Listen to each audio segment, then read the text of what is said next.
Hi friends, you are tuned with an educational YouTube channel, the channel you can believe in for learning. So, don't leave the page without subscribing the channel. Today, we are at the point of learning an easy, interesting and humorous poem titled Have You Ever Seen? The poet or the poetess is unknown here. Before starting the poem, let's understand two concepts in English that will help us to understand the poem properly and effectively. प्रस्तुत कविता समजून घेण्यासाठी homograph, homophones आणि homonyms काय आहेत हे आपल्याला माहिती असणं आवश्यक आहे. कदाचित आपल्याला माहीत असेलही आणि माहीत नसेल तर घेऊया या ठिकाणी जाणून. बघूया होमोफोन म्हणजे काय. A homophone is a word that is pronounced the same as another word but differs in meaning and spelling.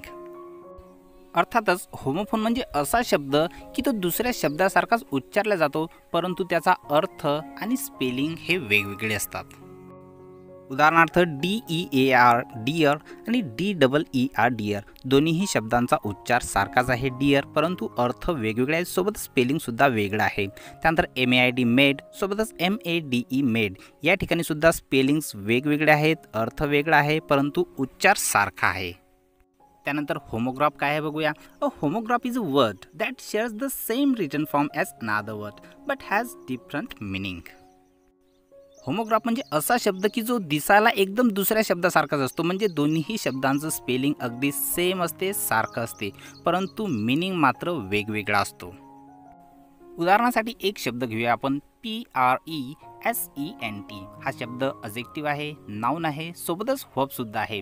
हा शब्द जर आपण अजेक्टिव्ह किंवा नाऊन म्हणून वापरला तर याचा उच्चार होतो प्रेझंट आणि याचा अर्थ होतो भेटवस्तू. तर वर्ब म्हणून वापरल्यास याचा उच्चार होतो प्रेझेंट ज्याचा अर्थ होतो सादर करणे. अशा प्रकारच्या शब्दांना होमोग्राफ म्हटलं जाते. तर होमोनिम्स म्हणजे काय घेऊया जाणून. A homonym is a word that has the same spelling and sound also but a number of different meanings. म्हणजेच होमोनिम असा शब्द असतो की ज्याचं स्पेलिंगसुद्धा सारखं असते, साऊंडसुद्धा सारखा असतो परंतु खूप सारे अर्थ त्या शब्दाला असतात. उदाहरणार्थ बॅट हा शब्द घ्या. बॅट हा एक ॲनिमल आहे हे आपल्याला माहीत आहे आणि बॅट म्हणजे क्रिकेटमधली बॅट हे सुद्धा आपल्याला माहीत आहे. त्यासोबतच बार्क म्हणजे झाडाची साल होते आणि सोबतच बार्क म्हणजे भुंकणेसुद्धा होते. इथे स्पेलिंग सेम आहेत, साऊंड अर्थातच उच्चार सेम आहेत परंतु एकाच शब्दाला अनेक अर्थ आहेत आणि असा शब्दांचा खेळ असणारी ही प्रस्तुत कविता. Have you ever seen. क्या आपने कभी देखा है किंवा आपण कधी पाहिलंय का. The poem is about homographs and their magic in life. Have you ever seen a sheet on a river bed or a single hair from a hammer's head has the foot of a mountain and it tows and is there a pair of garden hose. पहिली ओळ बघा. Have you ever seen a sheet on a river bed. आपण कधी पाहिलं आहे का नदीच्या बेडवर बेडशीट अंथरलेलं. आपण झोपतो त्या पलंगाला बेड म्हणतात. सोबतच नदीचा जो तळ असतो त्याला सुद्धा इंग्लिशमध्ये बेड म्हणतात. मग आपल्या झोपण्याच्या बेडवर जशी आपण शीट अंथरतो बेड तर नदीलाही असतो मग त्या बेडवर शीट अंथरलेली आपण कधी पाहिली आहे का.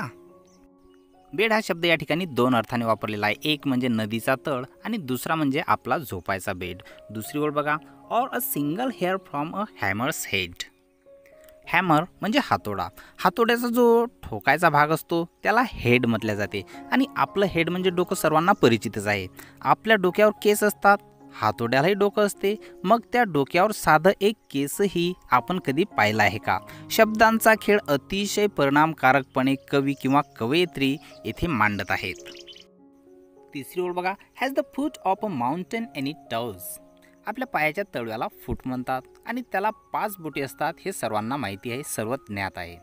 तसंच माउंटेन म्हणजे पर्वताला पण फूट असतो आणि पर्वताचा फूट म्हणजे त्याचा बॉटम किंवा खालचा भाग.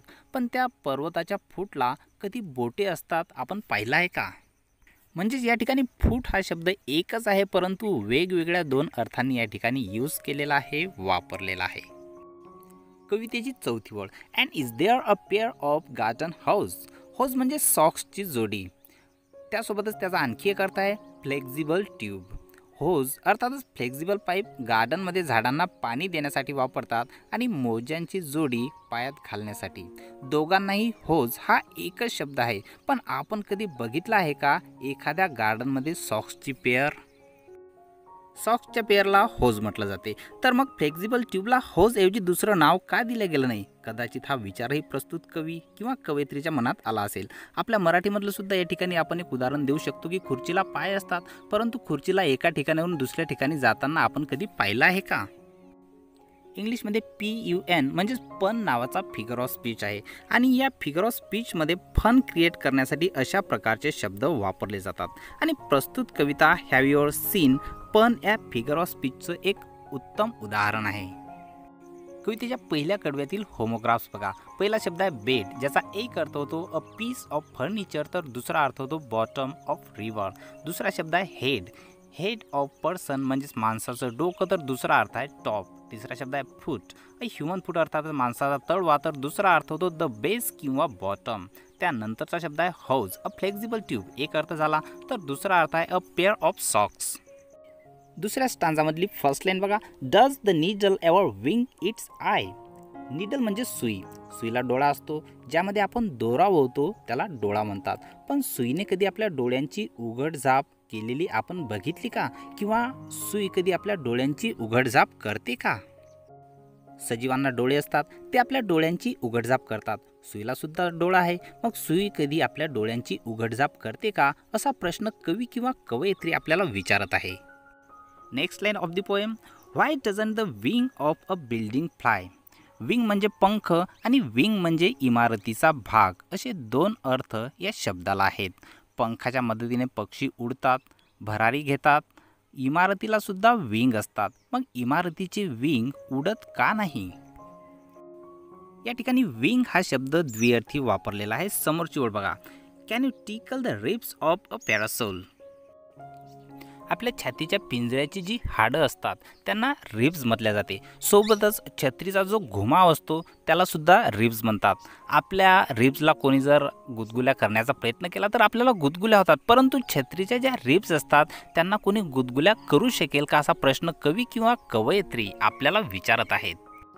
समोरची ओळ. Or open the trunk of a tree at all. किंवा झाडाचं खोड ज्याला ट्रंक म्हटलं जाते ते तुम्ही उघडू शकाल का? ट्रंक हा शब्द या ठिकाणी दोन अर्थांनी वापरलेला आहे.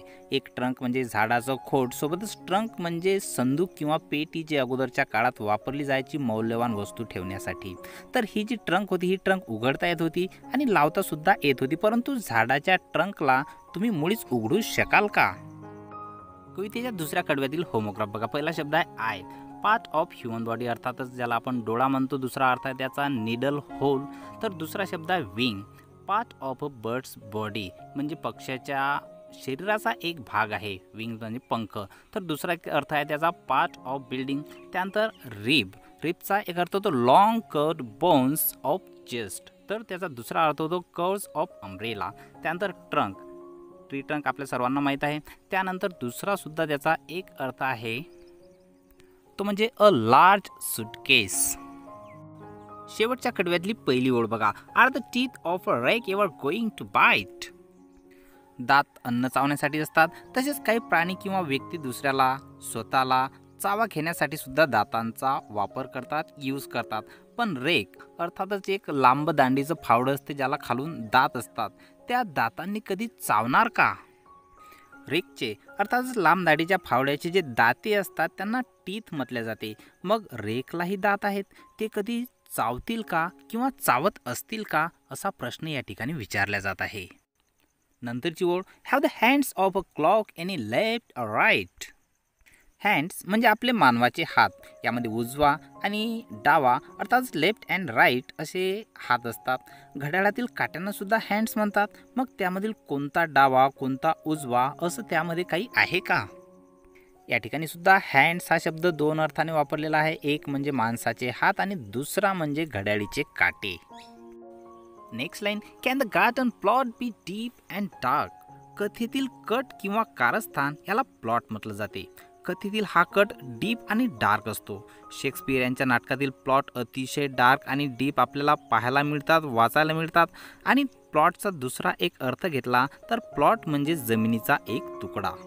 मग जमिनीचा हा तुकडा कधी डार्क आणि डीप असलेला आपण पाहिला आहे का? प्लॉट हा शब्द या ठिकाणी दोन अर्थाने आणि अतिशय प्रभावीपणे फिक्स केलेला आहे.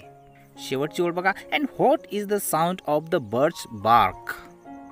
बर्च म्हणजे भोज वृक्ष आणि बार्क म्हणजे झाडाची साल. सोबतच आपण अगोदर बघितलेलंच आहे की बार्क म्हणजे कुत्र्याचे भुंकणे. कुत्र्याच्या भुंकण्याला बार्क म्हणतात. तसंच झाडाच्या सालीला सुद्धा बार्क म्हणतात. कुत्र्याचा आवाज किंवा भुंकण्याचा आवाज आपण ऐकतो, अतिशय कर्कश असा आवाज असतो, त्याचा साऊंड असतो. मग या भोज वृक्षाच्या बार्कचा साऊंड कसा आहे तुम्ही सांगू शकाल का, किंवा कोणी ऐकेल का? कवितेच्या तिसऱ्या कडव्यामधील होमोक्रॉस बघूया. पहिला शब्द आहे टीथ. Teeth of rake. लांब दांड्याचं जे फावडं असते त्याला खालून दाते असतात, त्याला सुद्धा दात म्हटलं जाते. सोबतच ॲनिमलचे किंवा ह्युमनचे सुद्धा टीथ या ठिकाणी अर्थ घेतलेला आहे. त्यानंतर hands. Hands of human body. मानवाच्या शरीराचा एक भाग आहे हात म्हणजे. तर हँड्स ऑफ क्लॉक. घड्याळचे काटे. तिसरा शब्द आहे plot. Small area of ground. त्यानंतर दुसरा अर्थ आहे याचा प्लॉट ऑफ स्टोरी. त्यानंतरचा शब्द आहे बार्क. Sound of dog. आणि दुसरा शब्द आहे हार्ड कव्हर ऑफ ट्री.